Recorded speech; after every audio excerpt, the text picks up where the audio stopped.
वट सावित्री व्रत कथा 2025। पौराणिक एवं प्रचलित वट सावित्री व्रत कथा के अनुसार राजर्षि अश्वपति की एक ही संतान थी सावित्री। सावित्री ने वनवासी राजा द्युमत्सेन के पुत्र सत्यवान को अपने पति रूप में चुना था। लेकिन जब नारद जी ने उन्हें बताया कि सत्यवान अल्पायु है, तो भी सावित्री ने अपना निर्णय नहीं बदला। वह समस्त राजवैभव त्याग कर सत्यवान के साथ उनके परिवार की सेवा करते हुए वन में रहने लगी। सत्यवान लकड़ियां काटने जंगल गए। वहां वह मूर्छित होकर गिर पड़े। सावित्री ने वट वृक्ष के नीचे अपने गोद में पति का सिर रख उसे लेटा दिया।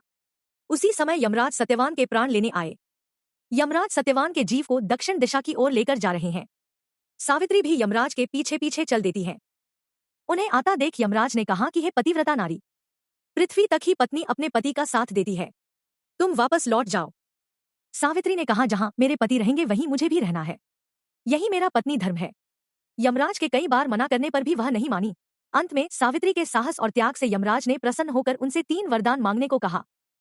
तब सावित्री ने साससुर के लिए नेत्र ज्योति मांगी, ससुर का खोया हुआ राज्य मांगा एवं अपने पति सत्यवान के 100 पुत्रों की मां बनने का वर भी मांगा।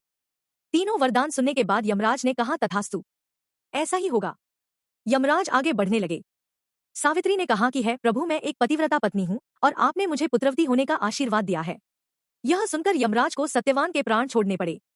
सावित्री उसी वट वृक्ष के पास आ गई जहां उसके पति का मृत शरीर पड़ा था। सत्यवान जीवित हो गए।